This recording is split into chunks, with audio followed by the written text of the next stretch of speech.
je vous présente M. Hamadi Abdellah, le secrétaire général de Kiron, M. Ismail Laba, le maire de Sepra, et M. El-Jilali Souni, le vice-président de la commune de Fidi, et Mme Fatimatou Abdelmalik, la présidente de la région du conseil de Nouakchott. Merci beaucoup à tout le monde. On va commencer avec quelques questions, avec quelques partages sur le contexte de notre ville. Et donc, on va commencer avec vous, monsieur le maire de Sepra.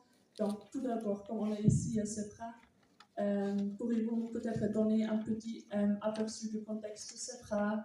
Quels sont les principaux défis pour l'accès à l'eau et aux services de base dans les quartiers marginalisés comme Sepra? Et principalement aussi, quel rôle jouent les femmes dans la gestion de l'eau au quotidien? Et enfin, comment est-ce qu'on peut peut-être aussi surmonter ces difficultés? Je vous remercie. Je voudrais d'abord souhaiter la bienvenue à l'ensemble des hôtes de la Mauritanie, avec ma sœur, bien sûr, qui est là, Mme Fatimatou. En tant que Mauritaniens, nous vous souhaitons tous la bienvenue dans votre pays, votre second pays. Et nous sommes très heureux également de recevoir Léonie ici, qui a contribué pendant ces 2 années à la réalisation de ce projet, pilote, qui est extrêmement important pour les femmes de Sepra. Comme vous le savez, Sepra est l'une des 9 communes de Nouakchott, car Nouakchott est composé de 3 régions, Nouakchott Ouest, Nouakchott Nord et Nouakchott Sud. 3 wilayas, voilà, 3 wilayas. Voilà, une seule région est dirigée par Madame la Présidente, qui est une femme. Ceci est d'ailleurs un symbole que nous parlons des femmes, alors qu'en Mauritanie, à Nouakchott, nous avons une femme comme présidente de région. Donc, Sepra fait partie de la wilaya de Nouakchott Ouest et est composée de à peu près, comprend à peu près 120 000, une population de 120 000 habitants et à peu près 30% d'étrangers également. Qui viennent de différentes nationalités africaines, nord-africaines. Donc, ce qui fait un genre de cross-culture qui est extrêmement important parce qu'il y a un échange culturel. Donc, les femmes jouent un rôle extrêmement important dans le domaine de la gestion de l'eau parce que ce sont elles qui se réveillent le matin pour la recherche de l'eau. Donc, ce qui pose d'énormes problèmes. Il y a les problèmes sécuritaires d'abord. Il y a les problèmes également de fatigue, il y a les problèmes financiers et tout. Donc, ce problème d'eau, c'est vrai que le gouvernement fait de grands efforts qui sont concrétisés d'ailleurs par la semaine passée de l'agrandissement du réseau d'eau inauguré par le président de la République au niveau de la wilaya de Trarza. Donc, mais il n'en demeure pas moins qu'il y a toujours d'énormes problèmes pour l'accès à l'eau potable, à l'accès des réseaux d'eau. Les réseaux sont souvent vétustes et dans certaines parties ou principalement Kouva, il y a très sérieux problèmes d'eau. L'eau courante ne vient pas dans les robinets, les gens ont les robinets, mais il n'y a pas d'eau, surtout en période hivernale. En période hivernale, non seulement il y a ce problème d'eau, mais il y a le problème également de la turbidité qui pose d'énormes problèmes à tout Nouakchott et principalement à Sepra. Donc, ce problème d'eau est un problème extrêmement sérieux et les femmes sont les premières victimes. Alors, avec cette bonne fontaine qui est co-gérée par les femmes et la municipalité, nous pensons quand même à un début de solution. Pour une partie de cette population qui va servir à peu près 1000 foyers, c'est en l'ordre de 4000 personnes. Donc, cette bonne fontaine qui comprend 10 robinets, où les femmes peuvent venir directement et à côté de chez eux, donc le problème de sécurité ne se pose plus. Et elles peuvent elles-mêmes transporter l'eau d'elles-mêmes. Sans le prendre des charrettes et sans le prendre des camions citernes. Parce que le problème des charrettes, il y a un problème également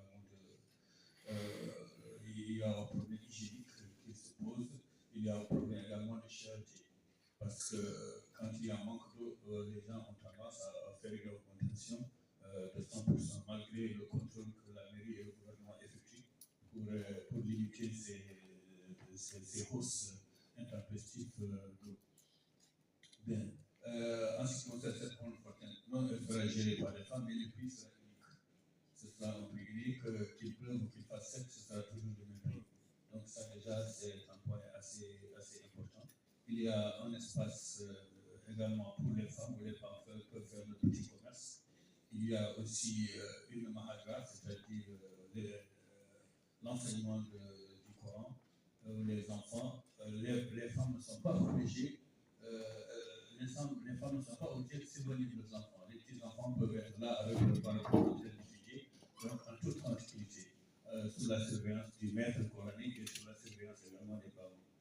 Donc tout ça fait que c'est extrêmement important. Bon, les décisions seront prises principalement par ces femmes. Bien sûr, il y a un mail de la municipalité, il y a un compte qui a été ouvert, un compte bancaire qui a été ouvert, qui sera co-signé par la présidente et le maire.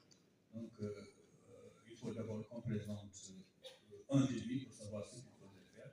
Et en ce temps, le maire va signer et la présidente du comité de gestion va également signer et on peut effectuer un retrait. Donc, les versements peuvent se faire journalièrement ou de manière hebdomadaire. Donc, il y a des fiches d'enregistrement, combien a été vendu et combien a été versé. Donc, tout ça, c'est très important.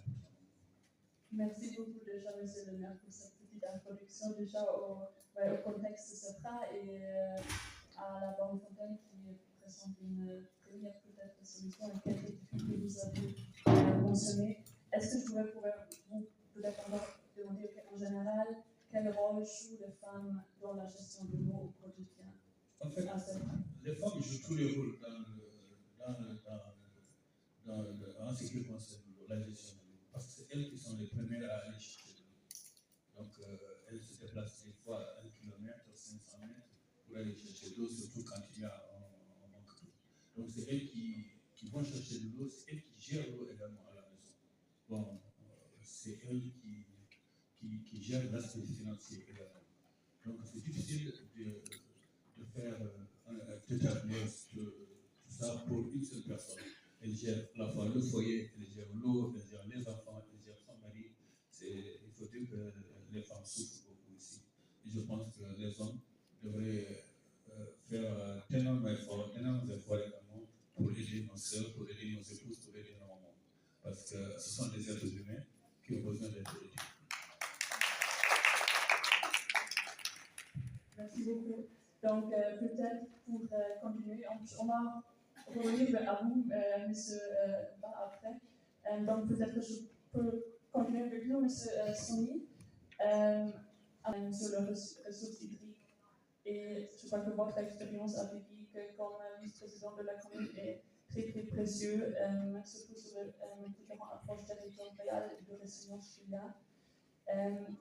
Aussi, pouvez-vous nous donner un petit aperçu de l'oasis de Philippe et comment aussi une approche de gestion intégrée de l'eau peut peut-être répondre aux défis propres à ces territoires, comme Philippe. Merci beaucoup, Madame Delis.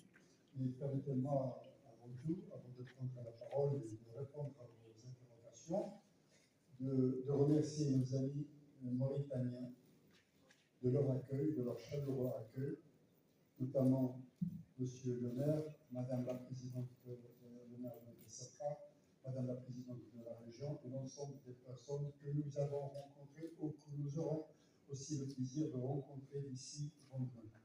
Je remercie également le ministère français des Affaires étrangères d'avoir financé ce projet fort important pour Syrie.